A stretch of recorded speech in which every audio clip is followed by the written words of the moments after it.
할렐루야. 충성교회 주일 아침 예배 나오신 여러분 모두를 주님의 이름으로 환영하고 축복합니다. 오늘 이 아침 우리에게 주시는 하나님 말씀을 다 함께 보시겠습니다. 하나님 말씀은 역대하 9장 1절, 2절, 2절 말씀입니다. 구약성경 667페이지 역대하 9장 1절, 2절, 2절 말씀을 우리 다 함께 한 목소리로 봉독하겠습니다. 말씀 봉독할 때에 주님의 세미한 음성이 우리 모든 심령들에게 들려지기를 바랍니다. 함께 봉독하겠습니다. 스바 여왕이 솔로몬의 명성을 듣고 와서 어려운 질문으로 솔로몬을 시험하고자 하여 예루살렘에 이르니 매우 많은 시종들을 거느리고 향품과 많은 금과 보석을 낙타에 실었더라. 그가 솔로몬에게 나와 자기 마음에 있는 것을 다 말하매 솔로몬이 그가 묻는 말에 다 대답하였으니 솔로몬이 몰라서 대답하지 못한 것이 없었더라. 아멘. 말씀 나누기 전에 함께 기도드리겠습니다. 하나님 아버지, 복된 주일, 부활의 아침을 열어주심에 감사드립니다. 특별히 오늘 어버이 주일을 주시고 우리를 이 땅에 보내시는 통로로 우리 부모님들을 허락해 주심에 감사드립니다. 낮일째 괴로움 다 잊으시고 기려실째 밤낮으로 애쓰던 마음, 진자리 마른 자리 갈아넣으시고 손발이 다 닳도록 고생하신 우리 부모님의 사랑과 헌신을 감사하고 축복합니다. 부모님의 사랑을 통해서 하나님의 사랑을 알게 하시고 하나님을 신뢰하고 의지할 수 있게 하심도 감사드립니다. 죄 용서함 받고 하나님의 자녀가 되고 영원한 하나님 나라의 소망을 가지고 살 수 있게 됨도 감사드립니다. 우리 부모님들에게 늘 영육 간의 강건함을 주시고 시간이 더할수록 속사람은 날마다 새롭게 되도록 인도하여 주시옵소서. 늘 기도하고 늘 자녀들을 축복하는 복된 삶이 되도록 지켜주시옵소서. 이 시간 다시금 주님의 말씀 앞에 섭니다. 그 말씀이 잘 박힌 목과 같이 되어 우리의 심령에 새겨지게 하시고 그 말씀으로 우리가 거친 세상에서도 흔들림 없이 승리할 수 있도록 인도하여 주시옵소서. 부족한 종을 십자가대에 감추시고 오직 진리의 성령님께서 친히 말씀하여 주옵소서. 예수 그리스도 이름으로 간절히 기도하옵나이다. 아멘. 할렐루야. 5월 어버이날 또 부모님 주일을 맞이했습니다.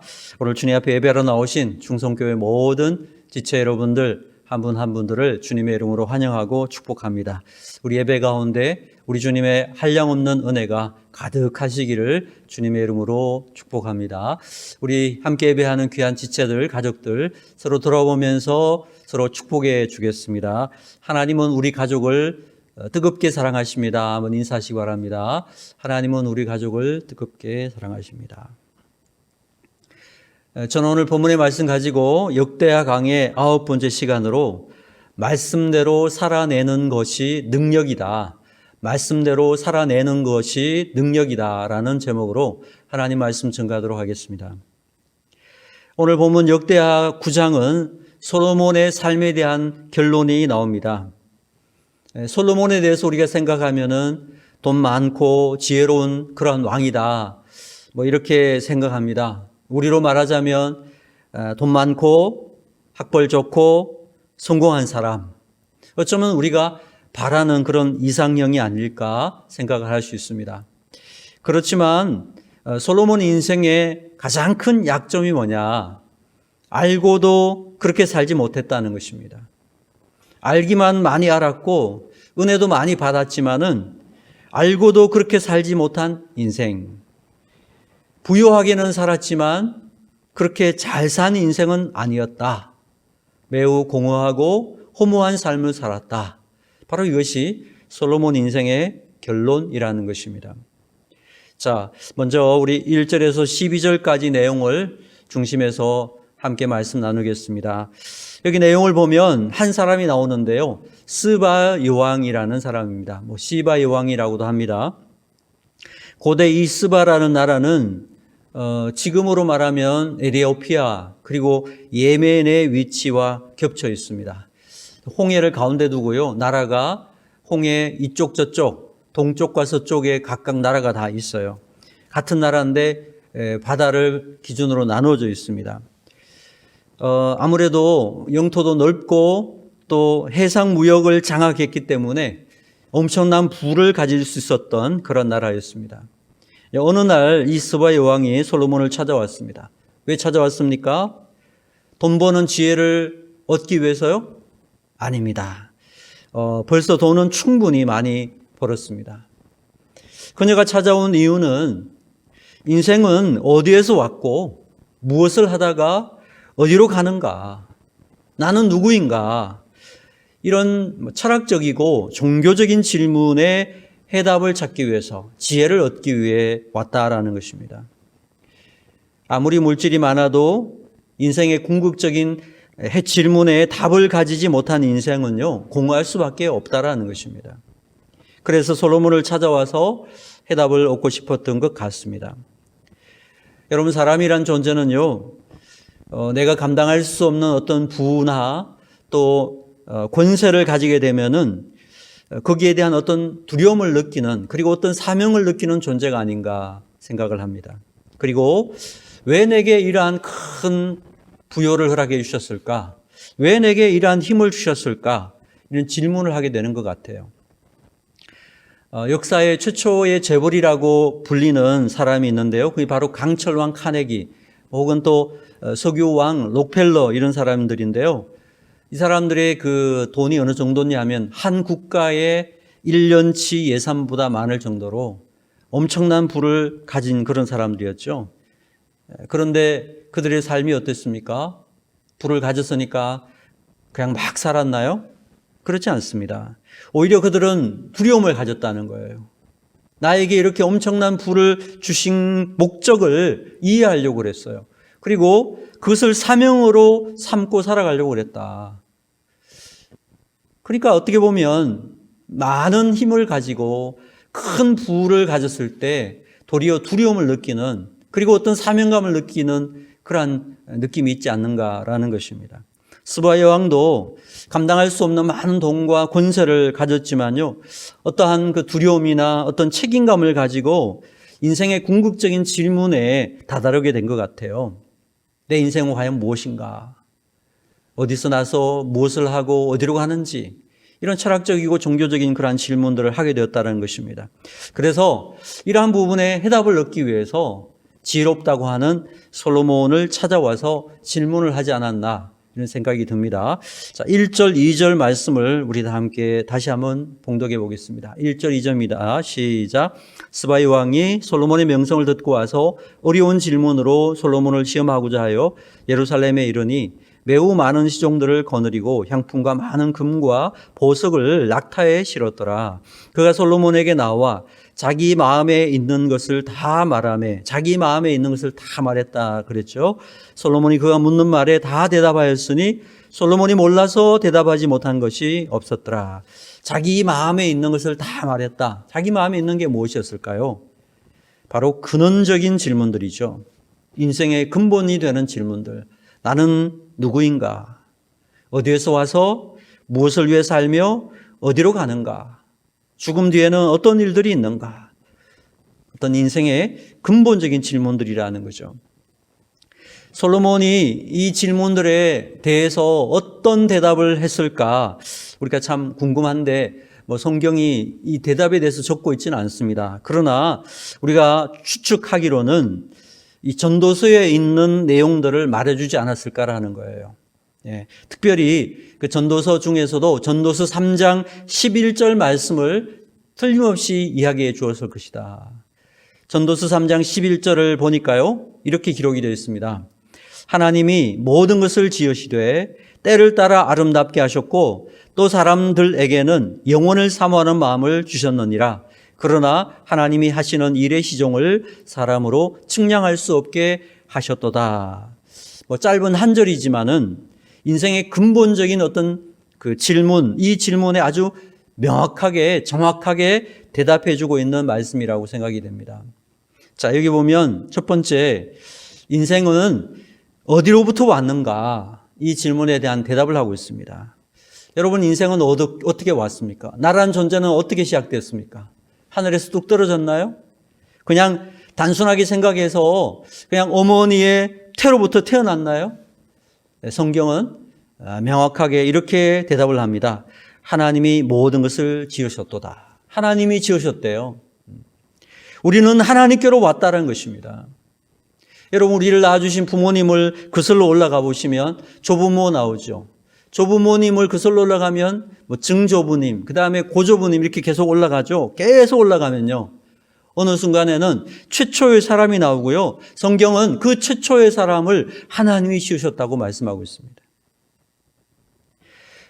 사람들을 오랜 세월 동안 우연히 진화된 존재라고 보는 입장들도 있습니다.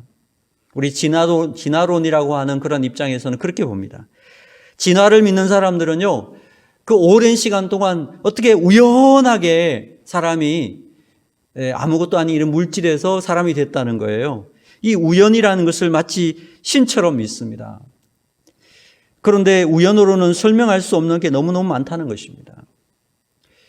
여러분, 만약 우리가 이 시계라는 걸 다 뜯어가지고요, 부품을 하나도 조립이 안 된 상태로 다 뜯어가지고요, 어떤 상자에 집어넣고 이것을 계속 흔들어요. 계속 흔들어가지고 이 부품들이 어느 날 우연히 조립되어가지고 다시 시계가 되어서 다시 시계가 되어서 돌아갈 확률이 몇 % 정도 될 것 같습니까? 수백 년, 수억 년을 흔들면 어때요? 지금 지구의 나이를 46년, 46억 년 이라는데 46억 년 정도 흔들면 한 번은 맞을까요? 정답은요, 영원히 흔들어도 맞지가 않습니다. 시계가 안 됩니다. 왜 그런가 하면요, 이 시계라고 하는 것은 우연에 의해서 만들어진 것이 아니고 사람이 설계해서 만들기 때문에 우연이 될 수가 없는 것입니다. 이 시계 하나도 이렇게 아무리 흔든다고 해서 만들어지지 않는 것처럼 시계와는 비교될 수 없는 인간이라고 하는 이 생명체, 인간이라는 이 존재, 이 생명을 우연히 만들어졌다고 그야말로 우기는 거죠. 그렇게 우기는 사람들은 제가 보기에는 정말 큰 믿음이 필요한 것 같아요. 하나님을 믿는 믿음보다 몇 배의 더 큰 믿음이 있어야지 그 우연이 믿어질 수 있다는 것입니다. 성경은 말합니다. 세상에 존재하는 이 생명이라는 이 존재는 우연히 만들어진 것이 아니고 하나님이 지으셨다고. 이것이 성경 제일 앞에 나와요. 창세기 1장 1절에 뭐라고 말씀하십니까? 태초에 하나님이 천지를 창조하시니라. 하나님이 지으셨다는 거예요. 솔로몬도 그러죠. 하나님이 이 모든 것들을 지으셨다. 이렇게 시작하는 것이죠. 그래서 우리는 어디에서 왔느냐? 우리는 우연에서 온 것이 아니라 우리는 하나님의 지으신 것으로부터 온 존재다. 대답할 수 있죠? 두 번째, 그럼 우리는 무엇을 해야 합니까? 말씀 보니까 솔로몬은 전도서에서 이렇게 이야기합니다. 때를 따라 아름답게 하셨다. 때를 따라 아름답게 하셨다라는 것입니다. 여러분, 나이 드는 것 있죠? 무서워하지 마시기 바랍니다. 인생은요, 그때 때를 따라 아름다운 것이에요. 우리가 사계절을 지나는데요, 사계절마다 때를 따라 아름답습니다. 저는 중앙경찰학교 이 캠퍼스를 너무너무 사랑하고 이 캠퍼스의 아름다움에 흠뻑 젖어 있어요. 봄이면 봄이라서 아름다워요. 꽃이 피고 너무나 아름다워요. 여름이면 여름의 어떤 싱그러움이 있습니다.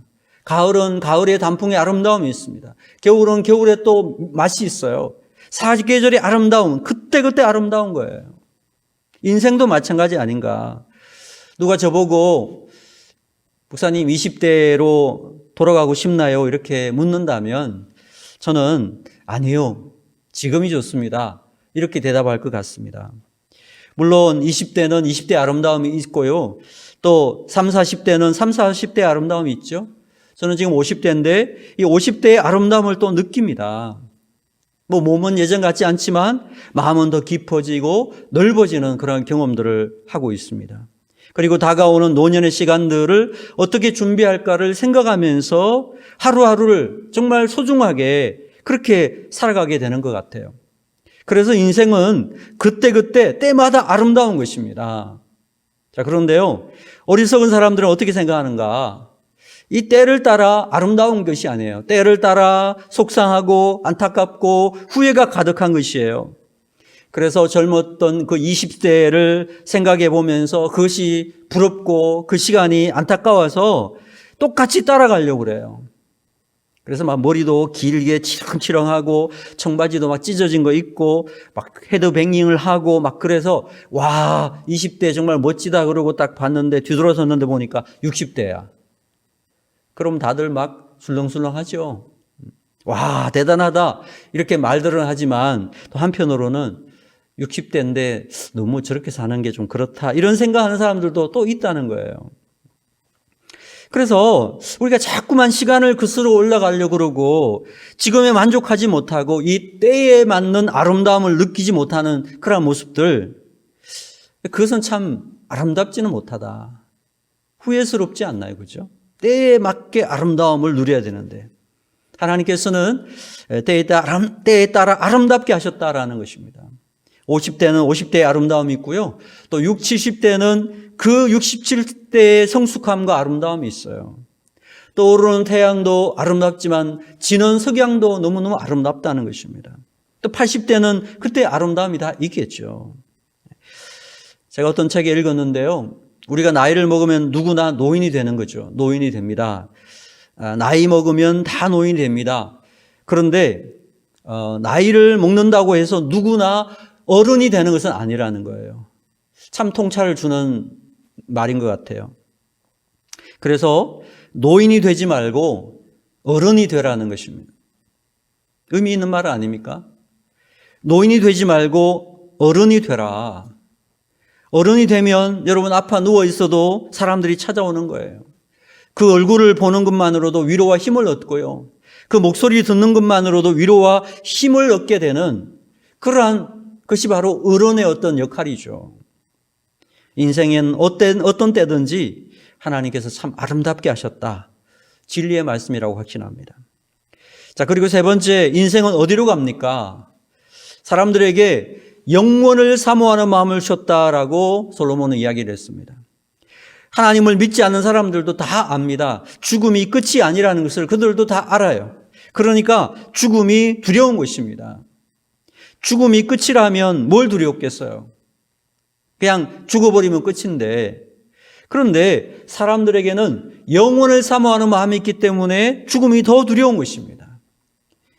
히브리서 9장 27절에 보니까 한 번 죽는 것은 사람에게 정해진 것이요 그 후에는 심판이 있으리니라고 말씀했습니다. 죽음이 끝이 아니라 죽음 이후에 있을 하나님의 심판, 그것을 본능적으로 두려워한다는 것입니다. 바로 이것이 우리가 영혼을 가진 존재임을 나타내주는 증거라는 것입니다. 자, 그런데 여러분 인생들은요 이런 죽음이 두렵고 심판이 무서우니까 어떻게 하느냐? 자기들의 방법으로 구원의 길을 만들려고 했다는 것입니다. 자기들이 천국 가는 길을 만들었어요. 그래서 이런 이야기를 하죠. 어떤 선한 일을 많이 하면 좋은 데 간다더라. 착하게 살면 좋은 데 간다더라. 그래서 온갖 도덕적이고 철학적인 또 종교적인 그러한 삶을 살아가려고 노력합니다. 그것이 다 인간들이 자기가 만든 구원의 길을 찾아가는 것이죠. 그런데 성경이 뭐라고 그럽니까? 그러나 하나님이 하시는 일의 시종을 사람으로 측량할 수 없게 하셨도다. 여러분, 하나님이 하시는 일은 사람이 측량할 수 없는 것입니다. 인간이 만든 그 구원의 길, 아무리 만들어도 인간이 만들었기 때문에 완전하지가 않죠. 그것은 인간이 만들었기 때문에 구원의 길이 될 수가 없는 것입니다. 하나님이 만드신 구원의 길은요, 하나님이 만드셨기에 사람이 이해할 수도 없고 사람이 측량할 수 없다는 것입니다. 하나님의 구원의 방법이 무엇입니까? 우리의 죄를 대신하여 예수님이 십자가에 못 박혀 죽으시고 3일 만에 부활하심을 믿고 예수님을 마음의 구주와 주님으로 영접하는 것입니다. 이것은 인간의 머리로는 도저히 이해할 수 없는 구원의 방법이에요. 십자가의 도가 멸망하는 사람들에게는 미련한 것이지만은 구원을 받은 우리에게는 하나님의 지혜와 능력이 되는 이유가 바로 여기에 있습니다. 십자가의 길은 미련한 것이에요. 어떻게 그 예수님이 십자가 달렸었다는 것을 믿기만 하면 내가 구원받느냐? 이해가 안 되죠. 여러분, 이해가 안 되는 일은요, 믿음으로만 알 수가 있는 것입니다. 여러분, 다른 종교의 경전을 읽어보십시오. 좀 어려워서 그렇지 이해가 안 되는 책은 없습니다. 그런데 성경은요, 아무리 읽어봐도 인간의 머리로는 도무지 이해가 안 되는 것입니다. 홍해가 갈라지고 처녀가 아기를 낳고 죽은 자가 살아나요. 이해가 됩니까? 우리 머리로는 이해가 안 되는 거예요. 그래서 이 기독교를 반대하고 믿지 못하던 분이요, 나중에 신실한 기독교인이 된 다음에 회심한 후에 이런 말을 했어요. 내가 성경에 나오는 모든 말씀이 이해가 되었다면 믿지 않았을 것이다.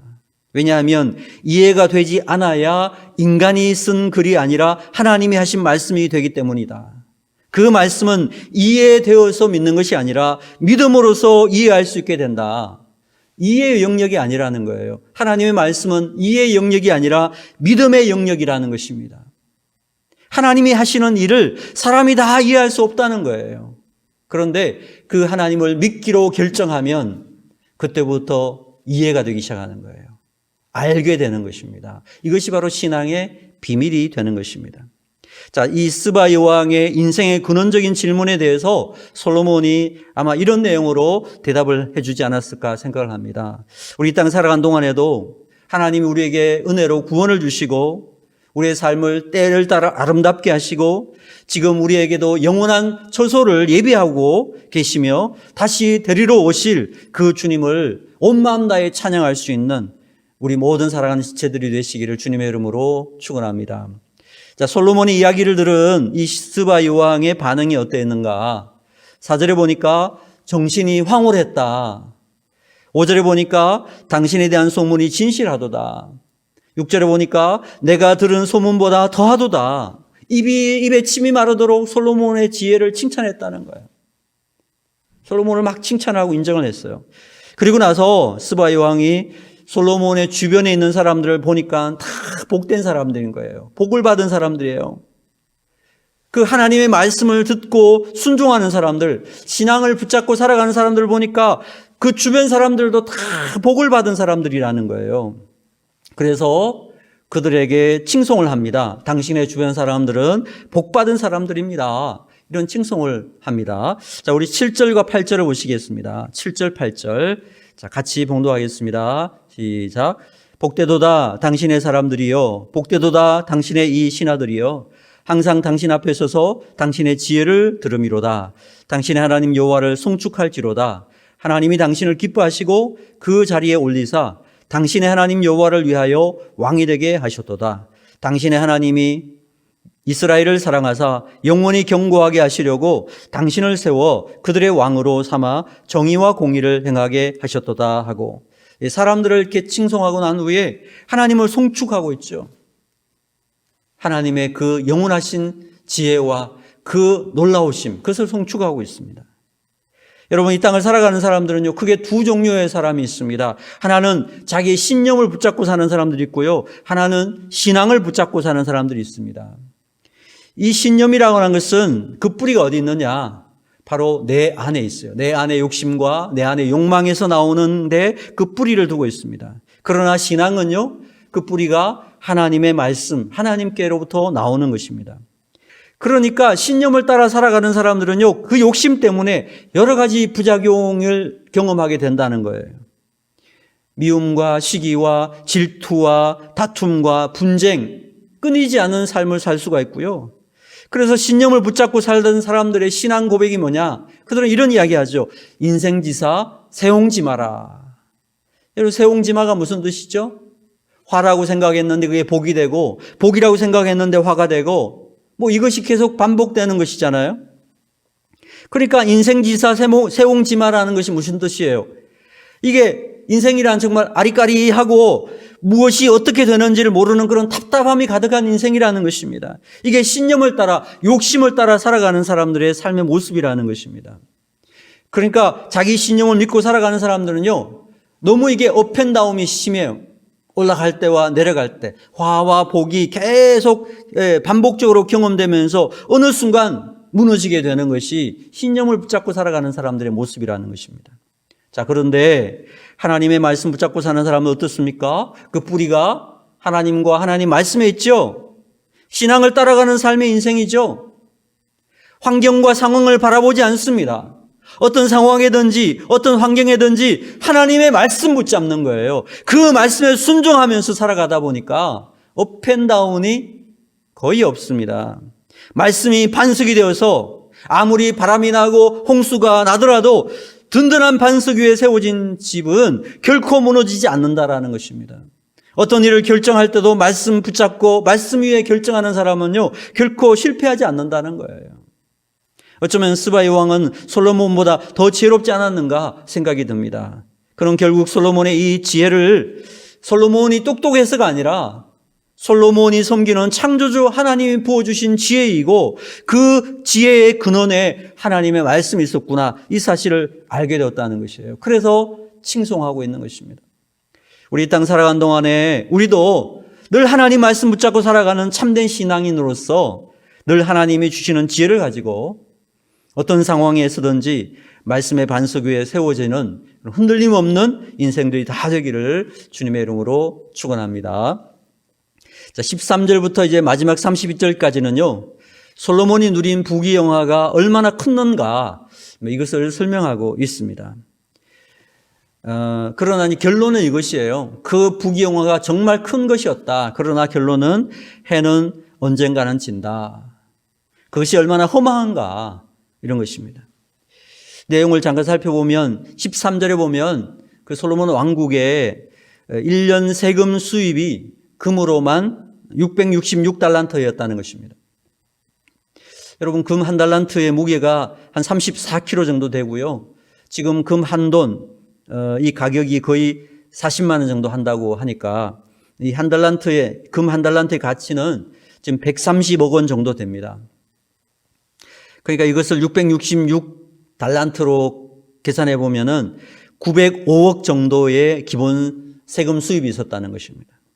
우리나라 경제 규모로는 워낙 크니까 905억이 얼마 안 되는 것처럼 보여서 그렇지, 당시의 기준으로 하면은 정말 천문학적인 금액이라고 할 수 있습니다. 셀 수 없는 그런 금액이었다. 13절, 14절 보면은 또 세금이나 주위 나라에서 엄청난 금을 가지고 왔는데 중요한 것은 솔로몬이 그런 부귀를 가지고 무엇을 했는가, 그거 중요하잖아요. 이런 큰 부귀를 가지고 뭘 했는가. 율법에 의하면 하나님이 우리에게 부유함을 주시는 것은요, 가난한 자를 도와주고 소외된 자들에게 그것들 나누어 주라. 그래서 이 소유라고 하는 것이 그냥 내가 가지는 소유라는 가치가 아니라 섬김의 가치로 사용하라고 주셨다라는 거예요. 그것이 하나님이 부를 주시는 목적이라는 것입니다. 우리에게 물질을 주시는 것뿐만 아니라 우리에게 힘도 마찬가지라는 것입니다. 어떤 건강도 마찬가지라는 것입니다. 하나님이 주신 모든 것들은 다 이웃들과 나누는데 또 하나님을 섬기는데 하라고 주신 기회들이라는 것이죠. 사랑하고 섬길 수 있는 기회를 주신 것입니다. 그래서 물질을 주시면 하나님 나라를 위해서 아낌없이 드리고요, 이웃들을 섬기고 사랑하는 일에 헌신하는 것, 그것이 바로 좋은 기회를 사는 것입니다. 그것이 바로 하늘의 보물을 쌓는 방법이기도 하다는 것입니다. 자, 그런데 솔로몬은 이런 엄청난 부를 얻었지만은 그 부를 통해서 무엇을 했는가 기록이 없습니다. 그냥 부귀영화를 많이 누렸다, 끝, 이것입니다. 정말 허망하지 않습니까? 15절부터 20절까지가 얼마나 큰 부귀영화를 누렸는가가 나오는데요. 15절만 읽어보겠습니다. 우리 15절 보세요. 15절 같이 읽겠습니다. 시작.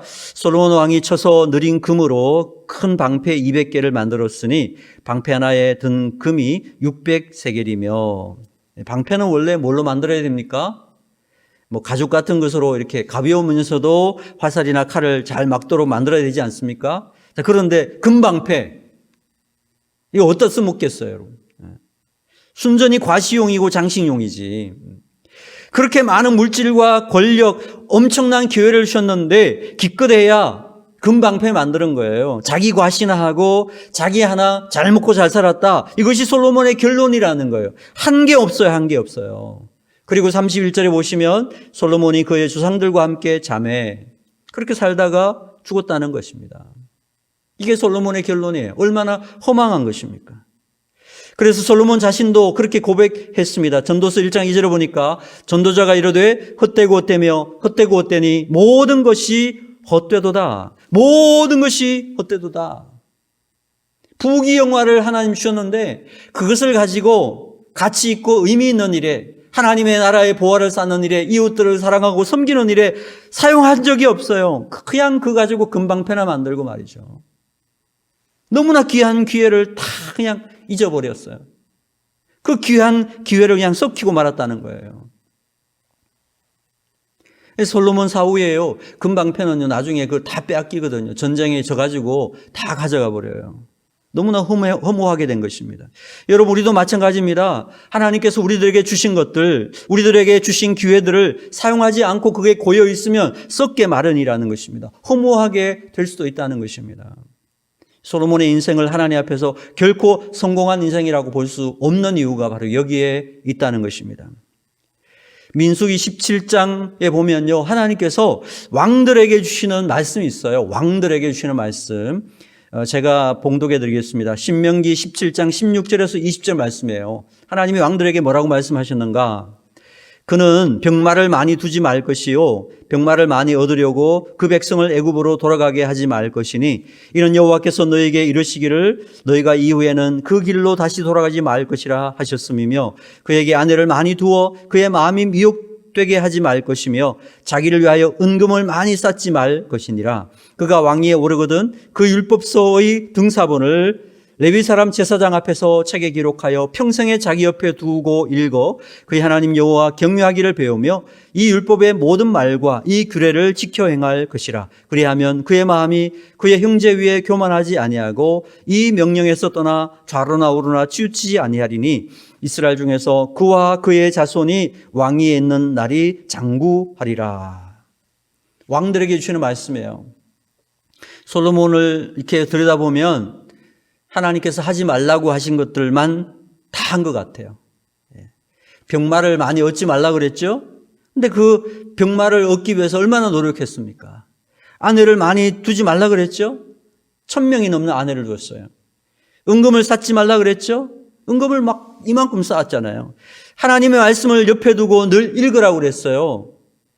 근데 솔로몬이 처음에 즉위식 할 때나 성경 한번 읽었지 성경 읽을 때는 기록이 없습니다. 그러니까 철저하게 하나님 앞에서 실패한 인생, 하나님의 말씀대로 살지 않은 인생이에요. 알았지만 그 말씀대로 순종하지 않은 인생을 살았다라는 것입니다. 자, 이방의 스바 여왕은요, 솔로몬을 통해서 인생의 근본적인 질문에 대한 지혜와 해답을 얻고 돌아갔습니다.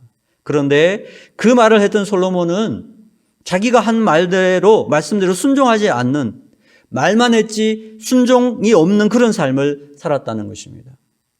안다고 다 되는 게 아니라는 것입니다. 여러분, 아는 만큼요, 살아내야 한다는 것입니다.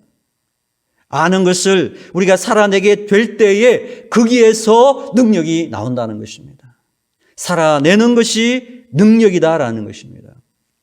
자, 우리 이 땅 살아간 동안에 하나님께서 주신 기회들을 말씀에 따라 순종하고 살아냄으로써 그 살아냄이 능력임을 체험하고 우리로 말미암아 많은 사람들을 살리는, 그래서 우리 때문에 많은 사람들이 하나님께로 돌아오는 그런 놀라운 일들을 경험하는 신실한 주님의 백성들이 다 되기를 주님의 이름으로 축원합니다.